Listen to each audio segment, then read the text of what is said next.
Hola amigos, bienvenidos a su programa Reavivados por su Palabra. Hoy estaremos estudiando el libro de 1 Samuel capítulo 26.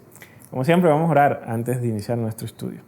Gracias a Dios, ayúdenos a entender que debemos ejecutar nuestras labores con pulcritud y con la debida responsabilidad que ellas merecen. Y al mismo tiempo, una vez más, ayúdanos a recordar la importancia de tratar bien a nuestros enemigos. En Jesús. Amén.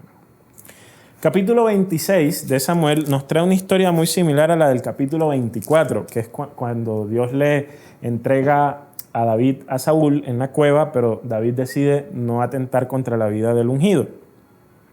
En el capítulo 26 pasa exactamente lo mismo, ¿no? Con algunos detalles, algunas variaciones. El capítulo 26 dice que los zifeos fueron a visitar a Saúl en Gabá y le dijeron: ¿sabes que David está escondido en el valle de Jaquilá, al oriente del desierto? Saúl se levantó, fue al desierto de Zif, otra vez con 3,000 soldados, que es la misma cantidad de soldados que lleva a Saúl en el capítulo 24. Luego dice que acampó en el valle junto al camino al oriente del desierto, y David también está en el desierto y se dio cuenta de que Saúl volvía a perseguirlo. Así que envió espías para asegurarse de que era Saúl.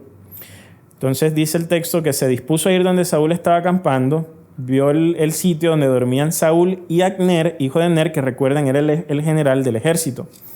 Y David le dice a Litita, a Ahimelech y a Abisai que si los acompañaban, dice: ¿quieren ir conmigo al campamento de Saúl? Y Abisai dijo: yo voy contigo. Ellos dos entonces infiltraron el campamento, y dice que había una lanza clavada a la cabecera de Saúl.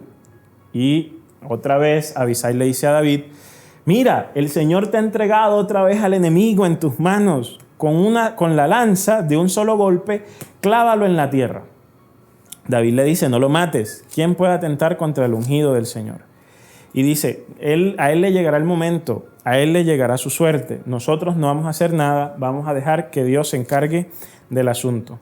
Lo cierto es, eso sí, que toman la lanza que está a la cabecera del Saúl y la vasija con agua, salen del campamento y nadie se dio cuenta. Al otro día llega David gritando y dice: Abner, respóndeme. Y Abner le dice: ¿quién te crees que eres para gritarle al rey? Y David le dice: ¿no es verdad que eres todo un hombre y que no hay otro como tú en todo Israel? Entonces, ¿por qué no has protegido la vida de tu rey?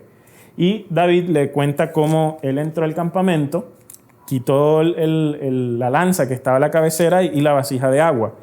Saúl vuelve a reconocer la voz de David y dice que él ha entendido, mejor dicho, que él se va a arrepentir, pero todo esto de Saúl es falso arrepentimiento, porque Saúl va a seguir persiguiendo a David y quiere acabar con David. Sin embargo, David nuevamente dice que el Señor se encargue de juzgar entre este asunto que hay entre tú y yo, que Él se encargue de decidir quién verdaderamente tiene, quién es el que tiene el derecho a ser el rey, que lo escoja Él, que no lo escoja yo. Y termina entonces el capítulo diciendo que David se fue por su camino y Saúl regresó a su tierra. El capítulo de hoy, como explora de una u otra forma, el capítulo 24 lo repite, quizás solo con dos detalles que en ellos nos vamos a centrar. Por un lado está la función de Abner como general del ejército. Al ser Abner el general del ejército, él tenía la responsabilidad de cuidar a David. O sea, de cuidar a Saúl. Si David llegaba y asesinaba esa noche a Saúl, el responsable era el general del ejército, porque no había provisto la seguridad suficiente para proteger al rey. Y de hecho, los que quedaran vivos iban a ver al general del ejército quizás como cómplice de David, y que seguramente entonces rebajó las normas y la guardia para que David pudiese entrar y acabar con Saúl en ese día. Y miren que Abner de hecho él no estaba, él no quería a David, sino que estaba del lado de Saúl, así que, para que no haya dudas de que de pronto los dos se colocaron de acuerdo. Entonces Abner nos muestra a alguien que debía estar haciendo su trabajo, pero lo estaba haciendo de una forma mediocre. Aquí hay un aspecto importante, y es: nosotros debiésemos destacarnos por nuestra, y creo que en alguna ocasión lo mencionamos, nuestra ética laboral. Debiésemos destacarnos por tener una ética laboral que muestre el trabajo duro, el compromiso, ¿cierto? La labor seria de una persona que profesa seguir el nombre de Jesús. Una persona que profesa seguir el nombre de Jesús, pero no es un buen trabajador, pues deja en entredicho al Dios a quien representa. Además de que el Señor nos dice que cuando hagamos cierto tipo de labores debemos pensar en que esas labores no solo se hacen para el jefe humano, sino que también se hacen para el Señor. Entonces, desde esa perspectiva, creo que es importante recordar el hecho de hagamos una buena labor donde estemos, ¿sí? Sea lo que seamos, desde el trabajo, entre comillas, menos importante hasta el más importante, todos debemos cumplir con la responsabilidad del trabajo asignado y hacerlo de una manera correcta.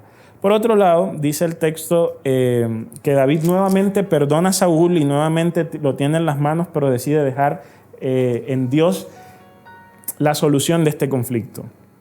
En el capítulo 24 aprendimos a que Dios nos invita a tratar bien a los enemigos, a que si tenemos el poder de vengarnos, no lo hagamos, sino que dejemos que Él se encargue de lidiar con el problema. Yo creo que los seres humanos tenemos un problema grande, y es que queremos justicia inmediata y no confiamos, por lo tanto, en el juicio de Dios. Y aquí nosotros debiésemos aprender a desarrollar paciencia, a desarrollar una paciencia que nos ayude a entender que tarde o temprano todas las cosas en el mundo van a recibir la recompensa que merecen. El punto es que Dios nos dice que a veces nos toca esperar un tiempo, nos toca esperar hasta el final. Pero no tengamos ninguna duda de que Dios es un juez justo y de que a cada uno le va a dar como corresponde. Simplemente que a veces toca esperar un tiempo. Así que si hay una persona que te ha hecho mal y a quien Dios te invita a tratar no como enemigo, sino que lo ames, que ores, ¿cierto?